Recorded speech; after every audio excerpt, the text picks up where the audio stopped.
talk to a member of Congress. Christine Romans, thank you. Someone who was at the Capitol very, very late last night, who was up in the wee hours with us this morning, Congresswoman Marsha Blackburn. She's a Republican from Tennessee. She voted against the bill. Congresswoman, good morning. Good to see you again. Good morning. Good to see you.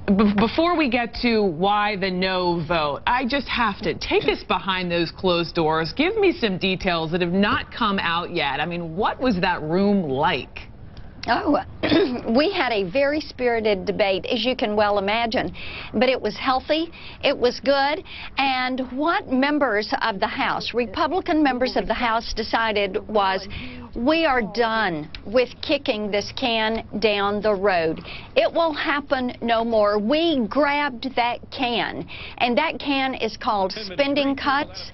It is what our constituents want to see. It's what the people in this country are demanding, and as we move forward, we are going to be ready to make those cuts. You're going to, you know, we think that every agency in the federal government should do what House Republicans voted to do, and that was to cut our budgets 11%. Let me jump in because I want to get to the can here in just a moment, because there are others who are saying, heck yeah, the can has been kicked down the road, because we're going to be talking about this, you know, again and again and again. But I want to take you back to the word spirited debate. Was there fist? Was there, you know, pounding of fists? Well, you know, were there shouting? You know, what did Speaker Boehner ultimately say for this thing to get done? It was an incredibly respectful debate, and what the Speaker and the House leadership did was to let the House work its will. And as you saw from the vote totals, there were Democrats and Republicans for and against it. The same that had happened when we passed the tax extenders bill, passing tax cuts for everybody on August 1st. And bear in mind, whether it was reconciliation on May 10th, tax extenders on the 1st, the pathway for tax reform on August 2nd, or on September 19th, the defense sequester, we have taken these actions. All that was on Harry Reid's desk.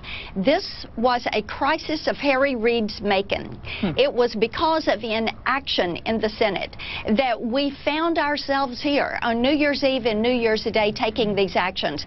So the House is saying no more. We are not going to put up with this. One last question about the raw politics of this, because as you know, recent tradition in the Republican caucus has been on something called the Hastrick rule, which means that the Speaker wouldn't take something to the floor unless it had a majority of the majority. This bill did not. A majority of House Republicans voted against this bill, which is awfully perilous for a House Speaker. So I'll ask you this. Before Christmas, you told us you did not think Speaker Boehner was in jeopardy. You did not think there was any chance he would lose his speakership. Has that position changed? Is he in a worse position in the caucus now than he was yesterday?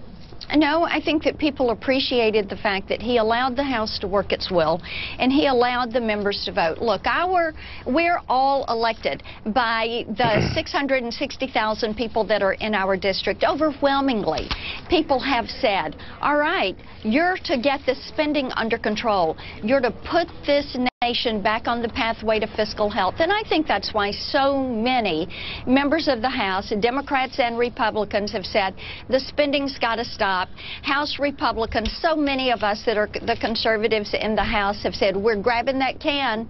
It is called deficit and debt reduction, and it is going to be a component of every single battle that we have. Back to that can, Congresswoman. Back to the can. Let me just jump in and ask you this, right? Because we have debt ceiling last week of February. We have sequester March 2nd, continuing budget resolution March 27th. President coming out, you know, last night basically saying, you know, look, we've all got to get along. We need to negotiate. Take a listen here.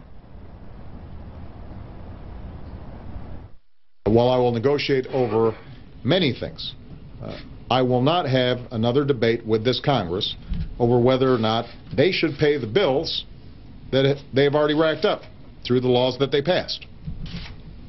Let me repeat.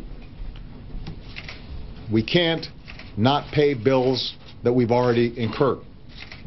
If Congress refuses to give the United States government the ability to pay these bills on time, the consequences for the entire global economy would be catastrophic, far worse than the impact of a fiscal cliff. Are the days, Congresswoman, of grand bargains and compromise, is that a thing of the past? I mean, is this sort of the harbinger of things we will be seeing in the upcoming weeks here? Is compromise really a dirty word? Compromise is not a dirty word, but what is backroom deals. And the era of backroom deals are over.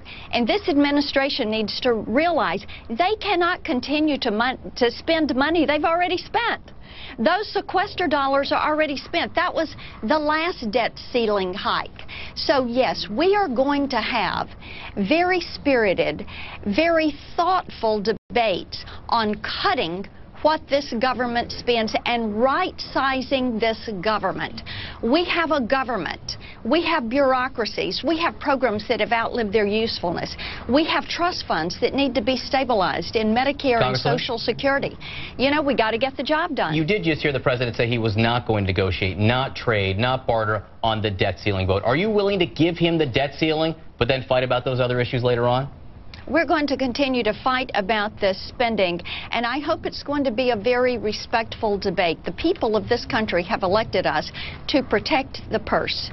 Taxpayers are sick and tired of having money spent, money that they don't have, spent on programs they don't want. And the president may say this about paying the bills today, but what about my grandchildren, who the president is putting this on their credit card?